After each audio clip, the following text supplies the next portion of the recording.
Good morning, good afternoon, good evening. Welcome to another episode of The Global Guys. It's me, I'm back, Tom Phillips here from one half of The Global Guys with my partner in crime, Mark Robbins. We have a treat for you this week. We have a gentleman called Simon Scott Nelson. He is joining us for this week's episode. We're going to be talking a bit about health and wellness and divulge into that and go further. So, first of all, welcome back to you all. I hope you're enjoying the series, but let's get straight to it. Simon, great to have you this week. How are you? And I'm all right. It's lovely to see you. It's lovely to get an energetic introduction. Pleasure. Yeah, makes me feel alive. It's good to see you again. Good to see you both. That's what we like to do. So, Simon, let's dive straight into it and tell us about you and tell us also about your company, Wellity. Well, I'm a father of two teenage girls. I've just realised that's what it said on my cup. You won't scare me. I've got two daughters. So that's probably the biggest thing about me. And you know, they are my world. Now, back to work, I suppose I'm following now my passion and my purpose. I have a compulsion to help normalize the conversation around mental health. And it depends how far you want me to go back. How far do you want me to go back? 10 years in terms of work? You go back to where you feel is relevant. Tell us about you. Let the audience know. So I used to have a small group of estate agents. I had one in Exeter, one in Bath. We had a few letting agents, which we'd acquired along the way, and sold those in 2017. And I wanted to do something philanthropic.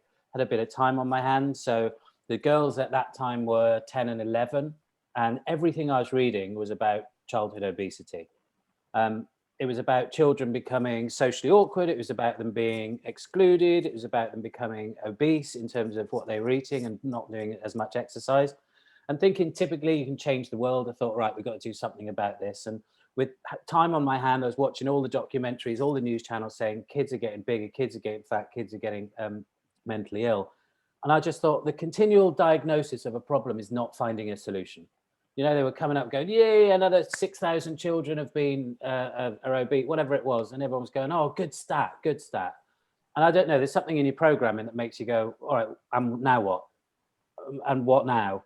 And so we set about, the product was to make it viral amongst children to be healthy and look after their well-being. So at the time there was sticker books, there was slime. I don't know if you remember, kids were into slime. And lots of weird things. And it's just apparent that if something was going to go viral with kids, it was going to have to be made by children for children. The minute an adult got involved, it would just be uncool and trendy or whatever other words we like to use. And we had a degree of success. We had Molly, my eldest, was working with Jamie Oliver on the government's Bite Back 2030 campaign to halve childhood obesity by 2030. Dylan Hartley and his kids, the England rugby captain, were wearing our stuff. Wow. And some other, but I'm trying to impress you again with what I was saying, because this is so, at the time, there was a social veneer, which is these things I'm trying to impress you with, right? And you sort of, I was clutching onto those. And underneath was really hard work. I was trying to build a brand essentially. But at the same time as everything was going on, I was about to start the few months that really led to a bit of my downfall, really, in so much as the house had to be sold, the relationship went. I was working incredibly long hours, 3 or 4 o'clock in the morning, thinking that's when, you know, the Americans would see the social media post. I couldn't understand why Wellity wasn't as big as Umbro, Under Armour, Nike and all these others. I was delusional. I was absolutely delusionally obsessed with this brand. The kids couldn't go anywhere. We were going onto the beach. I was chucking T-shirts on them before, you know, taking photographs. Everywhere we went were sound bites, and it was just too much. It was really too much, and I burnt out. I burnt out with trying for, you know, saying it was something it wasn't at the time, but then you have to, don't you? You have to keep trying and trying and trying. I was just, anyway, burnt out, and it gave me a really, really healthy appreciation for mental health and well-being. But the thing that I couldn't understand was why this was new to me. I couldn't understand why anxiety was new to me. I couldn't understand why I didn't want to get out. Couldn't understand why I had no energy, self-esteem through the floor. And I thought, I've I've got this snow globe in front of me. There will be a relevance to it, I promise. The snow globe was what my anxiety was doing at the time. So I had financial anxiety, I had relationship self-esteem, just everything. Do you know when everything comes on top? 1, 2, 3, 4 things I could have handled individually on their own, but the 5th, 6th, 7th broke me. And it was like shaking the snow globe. And in that snow globe was the frustration, was the anxiety, was everything else, the fear and panic. And I just realized that I had to stop. I literally had to stop, and I had to put the snow globe down because I just couldn't see what was in the middle. I couldn't see a way out. I couldn't see where tomorrow was coming or how it would change. And in fact, I didn't feel worthy of it changing because I was just happy in the contentment of just knowing that tomorrow would be crap as well. And so from that point onwards, I vowed that, I had to just stop, put everything on hold, look after myself. Selfish is, the best and the worst word in well-being, because it's got such bad connotations to be selfish, but actually it just means looking after yourself, which is an incredibly positive thing. I got a job, I got a day job. I wanted to feel that social well-being. I wanted to feel the physiological benefits of seeing people, water coolers, getting up and putting a shirt on, brushing your teeth, getting out, just being normal again, just taking all that panic away. But I did vow that whenever I was better and I found my shield again, that I would be on a mission to normalize the conversation around mental health and not leave it to chance that someone else could be me, worried behind that computer, panicking on their own. It was the most dreadful time. And the last bit I'll say before, obviously, because I've realized I've been talking for about 4 hours now, is we went to a European sales conference, and around that conference there was, we'd watched Simon Weston speaking. Do you know Simon Weston, CBE, the nation's hero from the Falklands? Yeah. He's now our Wellity ambassador. He's now our good friend and a Wellity ambassador. And he was doing his speech, and then we were all drinking their wine, a few Malbecs. Then we had a few beers afterwards, and it turned out to be this group of about 8 to 10 of us, all blokes actually, as it happened that night. And we're all talking, and I thought, do you know what?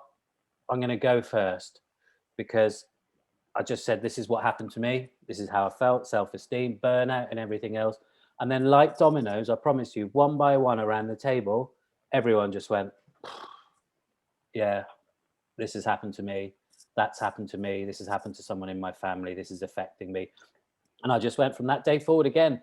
It shouldn't take 2 bottles of red wine and 5 beers for men to be able to feel comfortable enough to talk about what is essentially normal amongst all of us, which is our mental health and well-being. And then we can go on to how Wellity started, version 2 after that, born out of what had happened to me. But that's essentially the birth of what we see today, which is Wellity, which is, working with organizations all across the world now to unite, learn and educate on mental health and well-being. Amazing story. What a journey. It just seems to be starting as well. It's all taking different turns now as well, but thank you. Yeah, I think mental health, especially at the moment, is huge. Like Tom was saying, before we started recording and started the podcast, that everyone's been suffering with it in everyday life now with lockdown and not being able to socialize.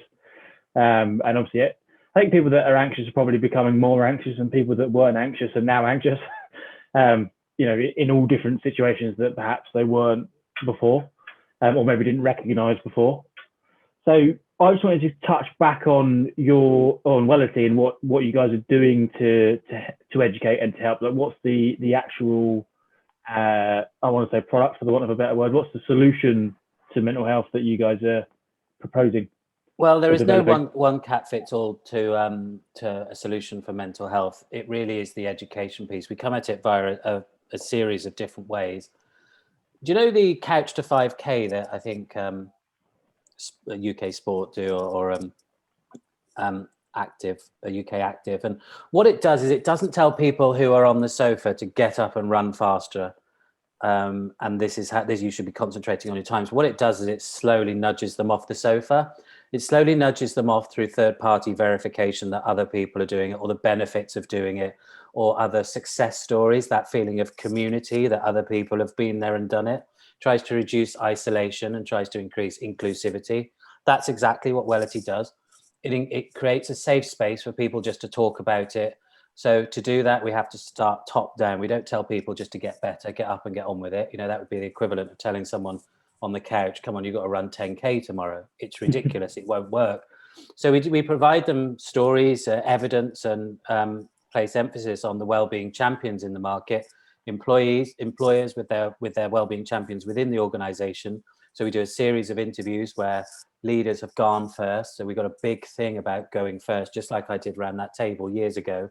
And then other people were allowed into that safe space. So when senior leaders go first in talking about mental health and well-being, in fact, COVID has made us all become far more authentic. You know, we're not sitting here in shirt and ties, are we? We're sitting here in hoodies and everything else because they were just normal. It's normalized this conversation. So it's a great opportunity for senior leaders to do that. And we also have well-being champions. So people who have been really, really low in their life. So, for example, Pam Warren, who was on the Paddington rail disaster that killed over 40 people. She was sitting above the diesel canisters in first class. Life was going really well for her. And she remembers how once the two trains collided, the fireball was coming down the train as she was screaming. So it went inside her and engulfed all of her internal organs. But we also have people who have perhaps been, there's one awful story of someone who at the age of 13 accidentally killed their best friend with a javelin at sports day. And what I'm trying to get at is that through all these stories, it doesn't need one big event to create the downward spiral. The thing about the pandemic is that this could, after redundancy, relationship, homeschooling, everything else, money worries, financial anxiety, there's a lot of people on the edge. And when they watch these stories, they can try and understand what the blueprint is between the fear. I feared that there was no bottom because I wasn't educated around what was going on in my mental health. I thought this was just came at me as a surprise. We're educating people that there will be a bottom at some point, but then you'll come up on it. Then you just don't fear it so much. You'll just know it's a natural progression. So I'm trying to find the blueprint of what nudges someone off the bottom as they're going down and then helps them get up. And of course, then we go into businesses and we've got fully accredited services from mental health trainers to trainers of every sort. We've got the platform, the Wellity platform, which has over 200 training courses on that can be downloaded. But more than that, we bespoke all these courses to go into organizations. We do them in different cultures, languages, all sorts, around anything. It could be the power of the mind. It could be sleep. It could be nutrition. It could be anything to increase the social engagement and that employers need to have with their remote working staff, to at least show them they care, but to put on an hour on whatever topic that we find that their employees might need because of the pulse questionnaires that we've sent out originally to see exactly what the well-being landscape of the whole organization looks like. So we try and then do preventative measures as well. We don't wait until someone comes and says that I'm mentally ill, raises their hand, because that never happens. The dream for Wellity is that someone never ever has to raise their hand again, but through education and through warning signs and through checks and AI, that they actually don't need to, because they're just not allowed to go so far down, and they have the education that they need to avoid the pitfalls that I and many others went through. It's and what a great business model, and obviously through speaking to you, Simon, I obviously speaking to you about how successful it has been, and obviously you've seen a lot of the sort of social media success that you've been going through so far. So my question to you is, obviously, it is big here in the UK, and it is obviously something, especially over the 12 months, that's starting to get highlighted because of the whole lockdown and everything else. How do you see, and you touched on obviously Wellity is worldwide, how do you see the difference between a company, for instance, here in the UK and then a company overseas? How do you find, do you have to adapt to, do your products for people in the UK and obviously overseas? Where do you see that? Yeah, you have to adapt them culturally, because it might be the order of the slides or the language that you use. It depends very much on the engagement that those companies are actually giving their employees. More so, less than territorially, it's more per organization. where there's a senior leadership team who doesn't entertain well-being, and it's perhaps from that, that sort of old school Brian Clough term management, booze, banter and burnout and that sort of thing, I'll just get on with it, then that's where the issue is 9 times out of 10. That's when we need the leadership courses and the language education pieces, so that people don't fear addressing race, gender, mental health, for fear that they just don't know the right terminology to use. So they go, do you know what? I don't want to be sued. I don't want to have a grievance against me, so I'm not going to say anything about anxiety. We want people to feel comfortable using those terms, so we do that piece. When you look on a wider scale, you just look, when I looked at America and I thought, God, they've got life coaches, they're very much like sports people. A lot of people have nutritionists, they have life coaches, they have, their shrinks, they have various other people. Over here, we seem to hide the fact that it's good to talk. We use the word counselor, which has connotations that when you're at school and you're feeling a bit down, you have to go to the counselor's room, all this antiquated language. And I just worry that we're not moving quickly enough to the accepted behavior that it's all right to talk, and it's all right to pay someone to talk, or to get specialist help from your GP, which is obviously where we'd signpost someone first. But there are different cultures that we have to change all of our presentations into, and the languages that we use. But that can depend on the the legal team within that organization, even just to say we don't want these terms used, but all we try and ensure is that the safety mechanisms are in place, so that if anything is triggered, that then, and by triggering I mean if someone is affected by it, that they have somewhere to go afterwards to seek that education. Yeah, and that's a really interesting point that you make as well, because I've got 2 children. Before I had 2 children, I went and got counselling for my anxiety. I have a little bit of anxiety with flying and a few other things that I've always managed to manage, more or less. Some would say maybe not on the flying side. And I went and had counselling, and I know what you mean. I did feel a bit weird and normal that I should be doing this or talk about it, or until I did it. And then when I came out, I wanted everyone to do it, because it did really help me. And it is a really interesting point that I think it still is maybe a little bit frowned upon to go and speak to someone. Which is crazy, because it makes people better. So I know people keep talking about, if you had a cut on your leg, you go and get a plaster. If you've got a cough, you take some mixture. If you've got a headache, you take a pill. The biggest thing that we're all affected by is mental health, because we all have it. It's not a case of no one has it. We're all on a scale of 1 to 10, depending on whether you're slightly hungover, jaded, or tired here, to clinically depressed and suffering on the other side. Do you know what I mean? That we're all in the middle, because life goes like that. The thing that really affected me about when I was doing it, being in the sales industry, was that the trajectory of your income, your targets, have to keep going up.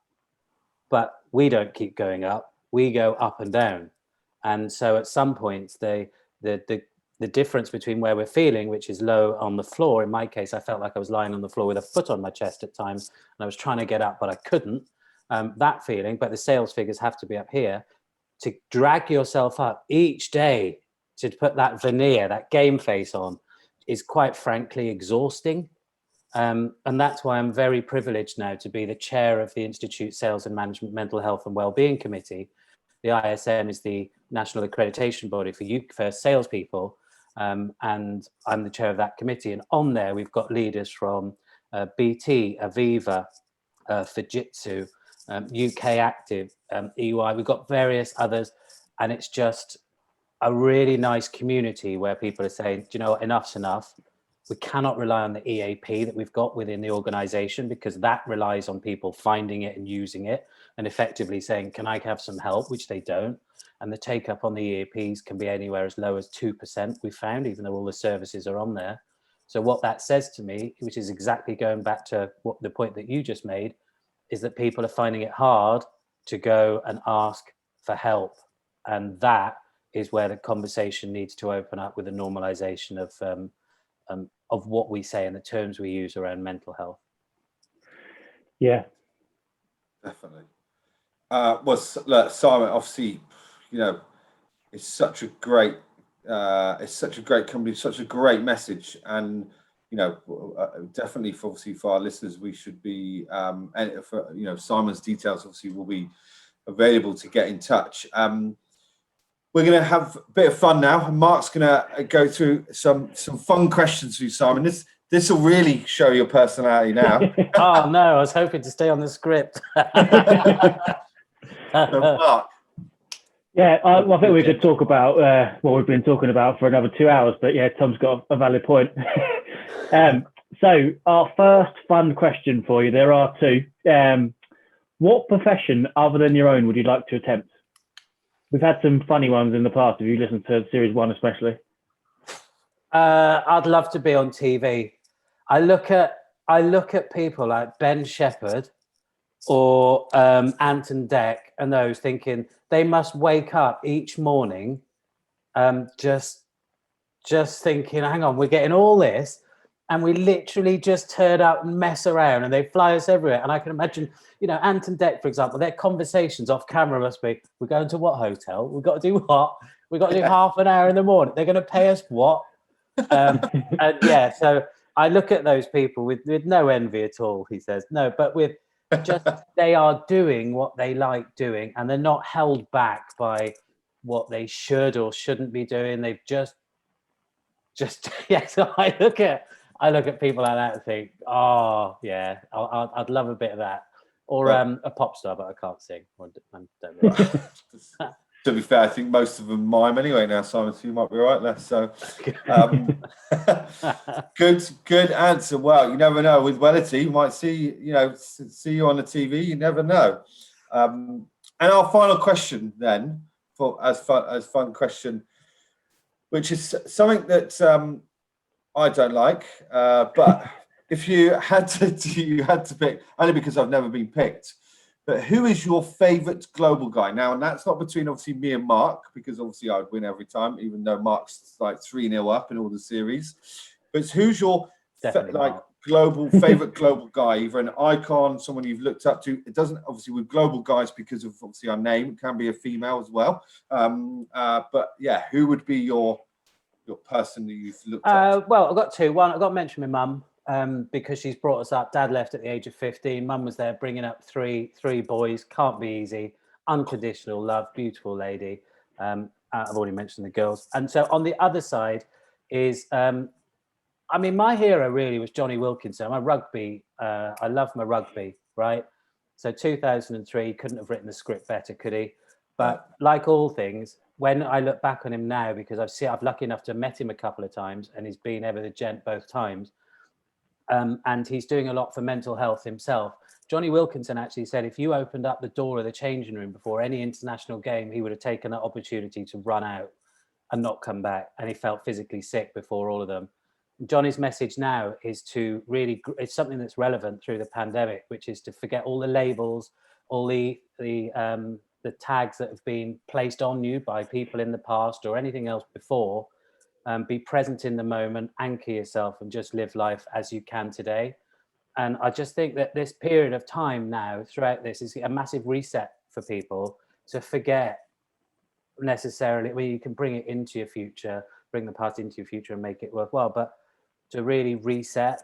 So I've got Johnny for two reasons. One is because he was a legend, his shoulder tackling on the rugby field and obviously the drop goal, etc. But meeting him in public and listening to him all his talks about mental health and anxiety and being a role model for men, him, Tyson Fury and lots of others, I really think it's starting at the top and people realize that, to be a strong bloke now is not necessarily the strong of yesteryear. To be strong is to be vulnerable, to be strong is to be open.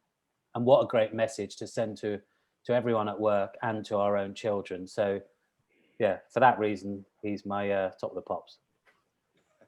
Good. Mark? I was going to say that was a great message to finish on, as I'm about to be invaded by children as well, so this is probably the perfect end to the podcast. Well, look, Simon, again, really appreciate you coming on and having the time to us today. To all our listeners and viewers, as I mentioned, Simon's details and the link to Wellity will be available across all platforms that we air this on.